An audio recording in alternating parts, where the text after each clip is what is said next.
Hey Brain Warriors, welcome back. So this is a great question.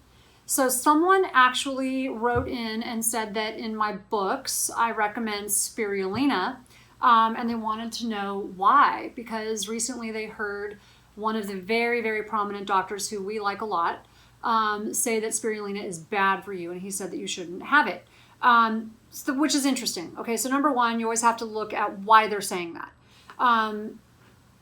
So I know why he's saying that, so I'm going to start with that. I'm not going to say who it is, but I know why he's saying that.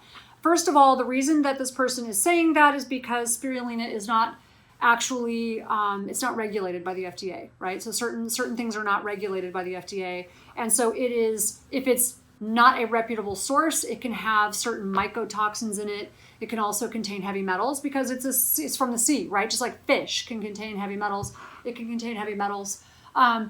However, it was just written up in Harvard Health that it's like an amazing product, right? So blue-green algae is one of the products we recommend for vegans. Our preference would be that you actually take fish oil. If you're willing to take fish oil has been filtered. And so we know that it doesn't have the heavy metals in it. Ours has been ultra filtered, so we know there's no heavy metals in it. We really like it from that standpoint. We know there are not the mycotoxins in it. It would definitely be our preference. But there are vegans out there who are not going to take fish oil. So spirulina is one of the options. Blue-green algae is a much better option for getting the right kind of omega-3 fatty acids than flax oil, which is actually pro-inflammatory because you have to take too much of it and it's not the right kind of omega-3 fatty acid for brain health. According to this article in Harvard Health, they think it is amazing with the exception of people who have PKU, okay, because it can break down. There can be phenylalanine in it. And so if you are a person with PKU, do not take spirulina without talking to your healthcare provider.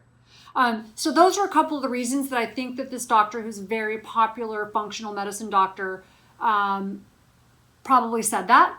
We would tell you be careful. We would tell you if you're willing to take fish oil, that would be a better option. If you're not, blue-green algae is better than a lot of other options for omega-3 fatty acids.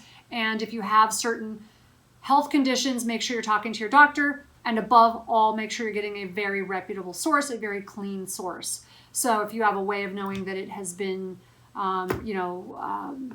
filtered or screened for contaminants, that would be a really important thing to know. So if you'd like a free copy of the Brain Warriors Way cookbook, leave me a message at tanaamen.com in the contact page. We're going to do a weekly drawing and a giveaway. So leave me a question as well as your information. And if you get chosen and you're within the US, we're going to send you a gift. Hope this was helpful. Please continue leaving your questions and love going through these. So if you subscribe, and you actually hit the little bell on the side of the subscribe button, you'll get notified when I post these. And so if you want to be notified when your questions are answered, that will let you know. Thanks a lot.